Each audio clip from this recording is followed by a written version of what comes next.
Hello friends, thanks for checking out the video. Be sure to like and subscribe as it greatly helps out the channel and I'd really appreciate it. Enjoy! I did have another question, right? Yeah. Because a major point of y'all's article is the pastoral, having a supportive pastor. Yeah. So what about, again, the whole progressive thing of that being a female pastor? Yeah, Like it's such a good y'all kind of question. talked about it, but Such a yeah, good question. So I think it's kind of like hard to say if because we didn't know the gender of the pastor in this study. okay.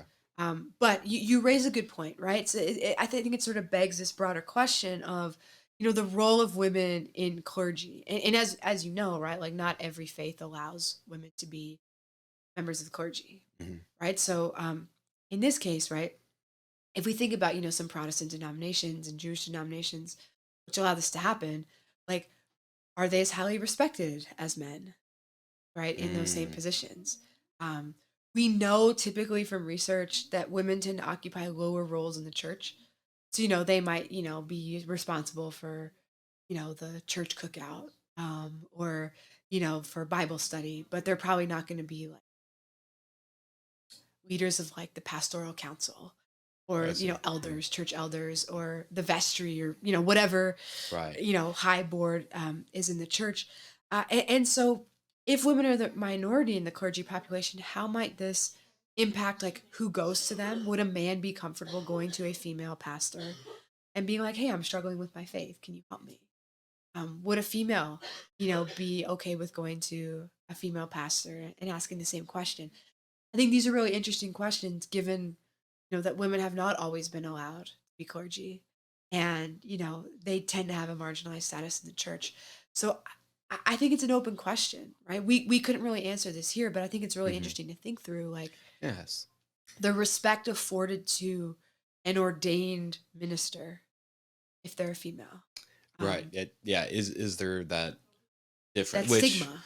yes, Yeah. it exactly is right because it's. I mean, it's all other aspects of Yeah. life as well. You still Right. see that, right? I know even relevant to kind of what we do. But even teaching, right, is Yeah. people Yeah. tend to be like, oh, I want a female professor because they'll Right. be easier going, they'll be more Sure. compassionate, and Yeah. which is When I not true. emailed them an hour before the deadline saying I couldn't do it, so, Yeah. extend me. Yeah. Yeah, they'll be happy. I was just Yeah. like, never taken a class with me. I think I'm pretty understanding and Yeah, yeah. but but to your point, right? It is that kind of stigma that Yeah. follows, right? It's like, well, it's not the same as having a male pastor because they Yeah. have that, stronger authority, Or which yeah, or not like it's not the same as having a male professor because like, if I'm mhm, gonna take stats and I want to take with him, he just knows, right. math better Y- or whatever. Or he's more legitimate, he's mhm, more established in the field, and so forth. Rather than just looking at the merits of like, okay, well, where did this person go to divinity school? right. Where did they go to seminary? How much experience have they had? Right? Mhm, If gender becomes the sort of master status right. that we're thinking about, like, yeah, I think it's a really interesting question to think. Yeah. That's Yeah.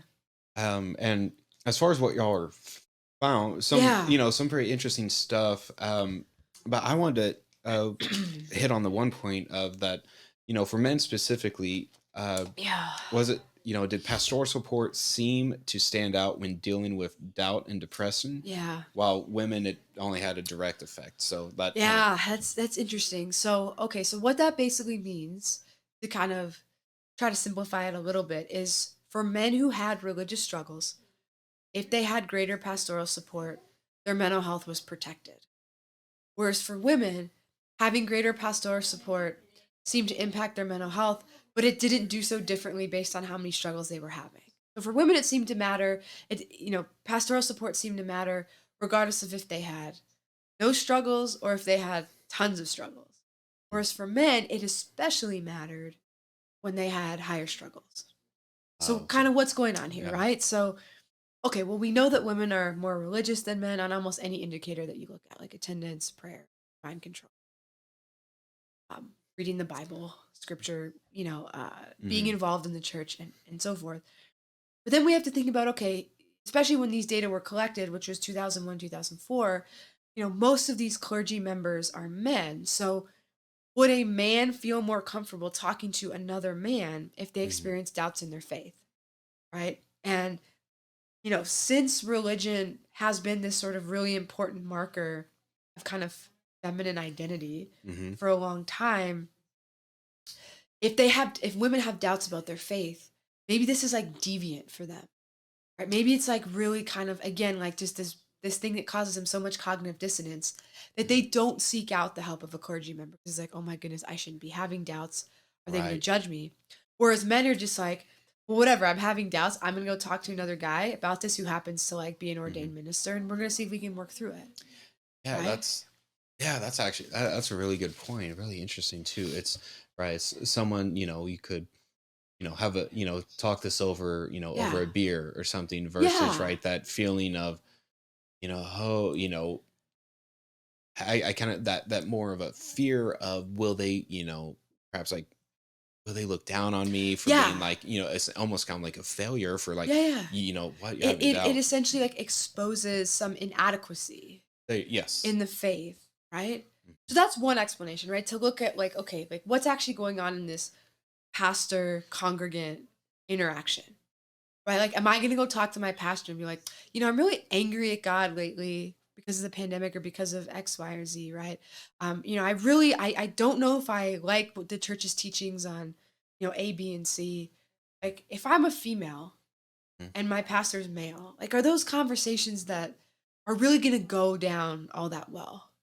Right? Versus like a Yes. man having that conversation with another man who might be like, hey, like, what do you think of this? Yes. But like, like God's been, not so great to me lately. Like, what can I do to work through it?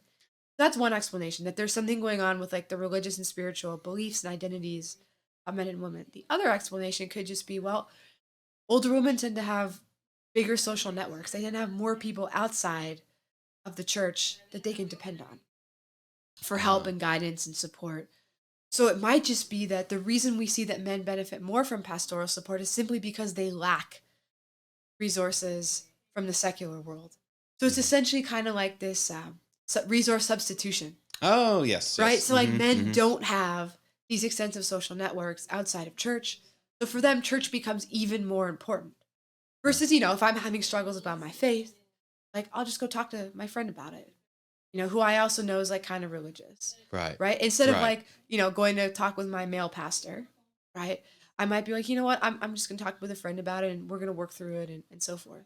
So there could just be like this broader dimensions of like who has access to what resources, and men just need the support of a religious community more relative to women when they're having struggles, right? Again, it's very Yeah, that's particular to this. yeah, but I think but that's a good point, right? And that's something Yeah. like to kind of expand upon, right? Like there's definitely room, and again, especially Yeah. for later life, right? Like Yeah.